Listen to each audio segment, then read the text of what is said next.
Hello, my name is Allie Matzik, and I first received a Money Smart scholarship in 2022.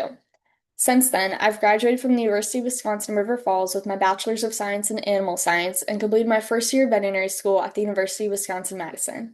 I plan to graduate in the May of 2029 with my doctorate of veterinary medicine and become a poultry vet. I've wanted to be a vet my whole life, and being in vet school is like a dream come true.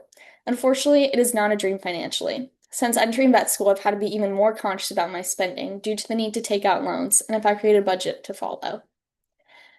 To start creating my budget, I first kept a list of all of my expenses over the summer before I took out any loans.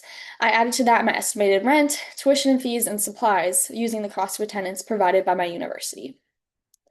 Here's a look at the budget I made. I personally love Google Sheets to input all of my numbers and then it can keep track of them for me.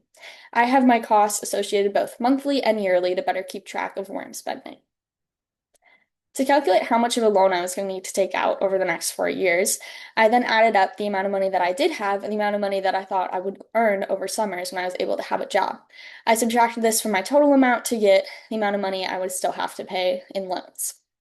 I then had to decide what I wanted to do with this money. I could spend it all during my first year of veterinary school and not have to take out any loans then, or I could save it and spend it incrementally over the 4 years and take out a smaller loan each year.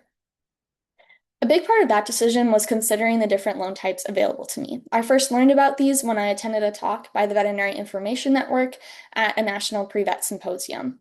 They talked about the advantages and the disadvantages of each and the repayment plans associated with them. I found from that talk that the best loan type for me would be the direct unsubsidized loans provided by the federal government, due to their lower fees and the best repayment option.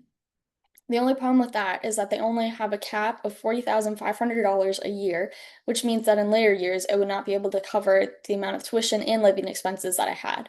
This led me to choose to save my money and spend it incrementally on my living expenses and maximize my direct unsubsidized loans each year. I also consulted my parents' financial advisor, and they came up with this funny matrix of all the different options available to me, and really helped me to see that the best one for me would be to save my money and spend it incrementally instead of putting it all to first year. Knowing that I wanted to take out a loan each year, I then created my budget and keep track of expenses every month to see where I'm in budget and where I'm out of budget. In an ideal world, I would never be out of budget, but in reality, the cost of goods is always changing, like gas recently, and unexpected expenses always pop up. Overall, this year of budgeting has shown me the importance of keeping track of my expenses and cutting out unnecessary spending. However, it has also shown me that I need to account for the times I'm going to want to go out to eat or go on vacation or buy a new pair of running shoes, and I shouldn't feel guilty for trying to live my life still while in school. Ultimately, the skills that I've learned while budgeting in vet school will help me the rest of my life as I graduate, start paying back my student loans, and save for my future.